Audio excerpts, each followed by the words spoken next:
everyone, very good morning. Welcome back to my channel Raj the Voice of Soul. So it's 17th of May Tuesday और Tuesday morning से मैं next vlog start कर रही हूँ। कल Monday morning clinical class के बाद हमारी छुट्टी हो गई थी, लेकिन एज सच कुछ स्पेसिफिक चीज़ें नहीं थी कि मैं आप सभी के साथ शेयर करूं। एंड रोज़ का नहाना खाना एंड जनरल चीज़ें, बार बार एक ही चीज़ें क्या ही शेयर करना। कुछ स्पेसिफिक एंड इम्पॉर्टेंट चीज़ें होती हैं तो वो मेरी कोशिश रहती है कि आप सभी के साथ ज़रूर से ज़रूर शेयर करूँ। और अभी हम लोग रेडी हो गए हैं कॉलेज जाने के लिए, तो चलिए जल्दी से चलते हैं कॉलेज।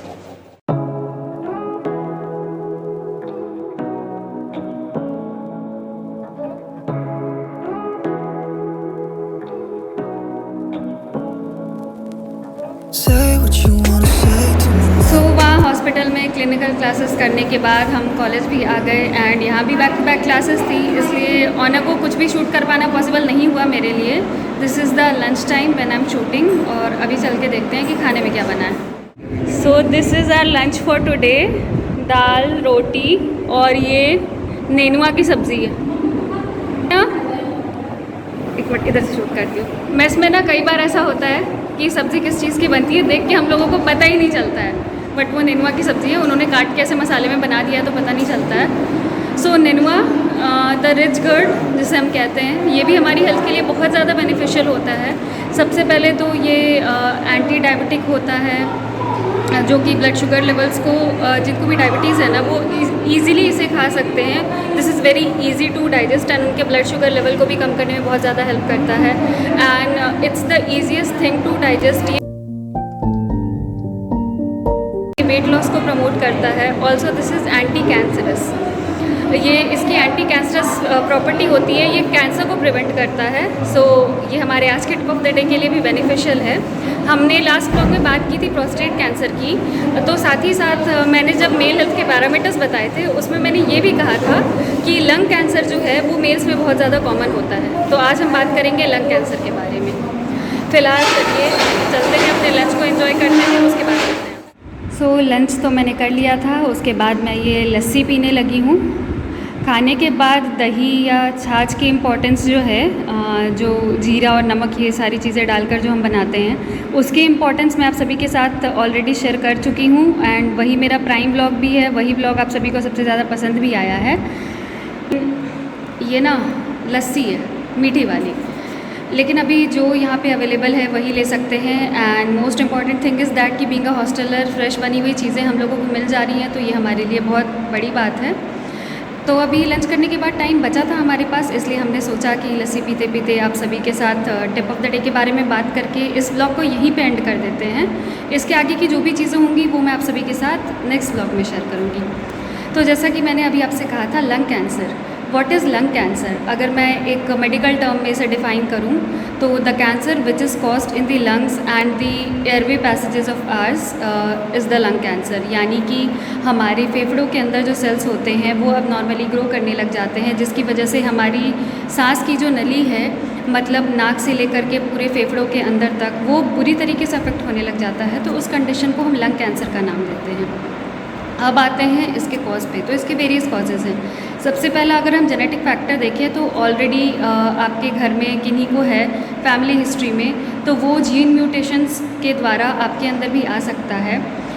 दूसरा, किसी भी चीज़ से आपको एलर्जी हो, लाइक बहुत लोगों को डस्ट एंड पोल्यूशन से जो एलर्जी होती है ना, ये इसका एक बहुत बड़ा कॉज है। जो भी डर्ट पार्टिकल्स होते हैं वो हमारे नॉस्ट्रिल्स के थ्रू, जो हमारी सांस की नली होती है उसके ज़रिए फेफड़ों में जाकर अटक जाते हैं, जो कि वहाँ पे इन्फेक्शन कॉज करने लगते हैं एंड कंसिक्वेंटली कैंसर हो जाता है in severe stages.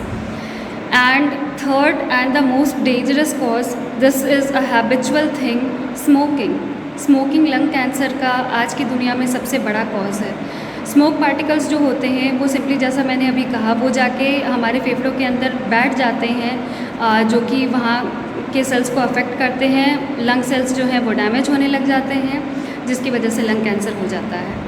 So lung cancer के बेसिक कॉजेज़ एंड एक पैथोफिजियोलॉजी मैंने आप सभी के साथ शेयर कर दी है कि किन कारणों से लंग कैंसर हो सकता है एंड कैसे अनवांटेड पार्टिकल्स के लंग्स में जाने से कैंसर होता है। अब आते हैं इसके साइंस एंड सिम्टम्स पे।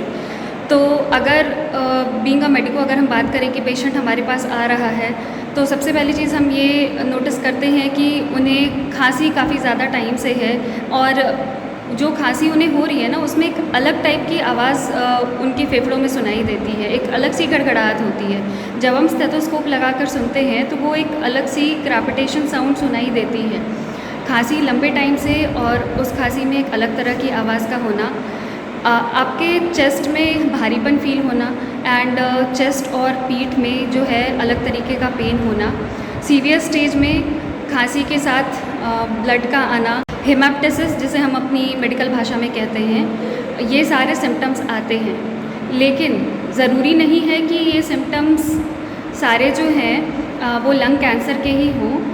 अगर हेमेप्टाइटिस की अगर हम बात करें तो यहाँ पे जो एक डिफरेंशियल डायग्नोसिस बनती है वो ट्यूबरकुलोसिस नाम की बीमारी से बनती है, टीबी जिसे हम कहते हैं। लेकिन टीबी और लंग कैंसर दोनों दो डिफरेंट चीज़ें हैं। ये मैं अपने मेडिको फ्रेंड्स के लिए ही स्पेसिफिकली बता रही हूँ क्योंकि वो लोग ही ये ज़्यादा समझ पाएंगे। यहाँ पर आपको अभी मेरे स्क्रीन पर 2 एक्सरे दिख रहा होगा। एक एक्सरे जो है वो ट्यूबरकुलोसिस का है एंड दूसरा जो है वो लंग कैंसर का है। दोनों एक्सरेज में आप डिफरेंस देख सकते हैं। एंड ट्यूबरकुलोसिस जो है वो एक बैक्टीरियल बीमारी है एंड कैंसर जो है वो नॉन स्पेसिफिक कंडीशन में हो जाता है। जैसे कि आपको पता नहीं होता है कि कितने लंबे टाइम से डर्ट एंड जो स्मोकिंग है वो आपके लंग्स को डैमेज करती चली जा रही है एंड वो कैंसर हो रहा है। एंड यहाँ जब बात आई है एक्सरे एंड स्कैन की, तो अब हम बात कर लेते हैं कि लंग कैंसर की जो डायग्नोसिस है वो कैसे होती है। तो प्राइमरीली तो एक्सरे ही देखते हैं एंड एक्सरे में अगर क्लियर नहीं हो रहा है तो सीटी स्कैन होता है, उससे लंग कैंसर की डायग्नोसिस बनती है एंड एक डिफरेंस दिखाई देता है लंग्स में। लंग कैंसर में लंग्स जो है कुछ इस तरीके का दिखता है जैसा कि आपको मेरे स्क्रीन पे अभी दिख रहा होगा। सो यहाँ तक तो बात हो गई बेसिसिटी की, लंग कैंसर, उसके कॉजेज़, उसकी पैथोफिजियोलॉजी, उसके साइंस एंड सिम्टम्स, उसके डायग्नोसिस। अब हम बात करते हैं लंग कैंसर के ट्रीटमेंट की। तो मॉडर्नाइजेशन में हम सभी जानते हैं कि कीमोथेरेपी दी जाती है जिसमें हीट थेरेपी के थ्रू कैंसर सेल्स जो है उनको डिस्ट्रॉय किया जाता है। सीवियर केसेस में सर्जरी भी की जाती है। लेकिन लंग कैंसर को ट्रीट करने में ना आयुर्वेदा का बहुत बड़ा रोल है। अगर हम आयुर्वेदिक प्रोटोकॉल ऑफ मैनेजमेंट पे जाते हैं, जैसा मैंने पहले भी आप सभी के साथ शेयर किया है कि 3 बेसिक फेजेस होते हैं। आहार यानी कि हमारी डाइट, विहार यानी कि हमारे लाइफस्टाइल एंड बिहेवियर, एंड औषध यानी कि मेडिकेशंस। तो सबसे पहले अगर हम आहार की बात करें तो कोई भी ऐसी प्रोसेस्ड चीज़ें होती हैं, जो पैक्ड चीज़ें होती हैं एंड जो एडेड शुगर चीज़ें होती हैं, उनको अवॉइड करके एक natural and fibre rich diet लेनी है जिसमें कि फ्रूट्स को भी इंक्लूड करना है। स्पेशली एप्पल और पियर्स जो होते हैं, ऐसे फ्रूट्स को इंक्लूड करके एक हेल्दी डाइट लेनी है। अब हम आते हैं बिहेवियर पे एंड लाइफस्टाइल पे। तो बिहेवियर एंड लाइफस्टाइल पे तो behaviour definitely depends on stress. अगर आपकी तबीयत सही नहीं है तो आपको स्ट्रेस होगा ही एंड उसकी वजह से आपके बिहेवियर पे अफेक्ट करेगा। तो आपको कोशिश करना है कि आपको स्ट्रेस अवॉइड करना है। स्ट्रेस मैनेजमेंट पे मैंने एक प्रॉपर ब्लॉग बना रखा है, अगर आपने नहीं देखा है तो मैं इस वीडियो के डिस्क्रिप्शन में भी उसका लिंक डाल दूँगी, आप जाएँ और वहाँ से देखें, उससे आपको ज़रूर से ज़रूर हेल्प मिलेगी। एंड रिगार्डिंग लाइफस्टाइल, तो जैसा कि मैंने कहा था कि जो लाइफस्टाइल अडेप्टेशंस होते हैं ना, जैसे कि ड्रिंकिंग एंड स्मोकिंग स्पेसिफिकली यहाँ पे लंग कैंसर में, तो उन चीज़ों को आपको अवॉइड करना है।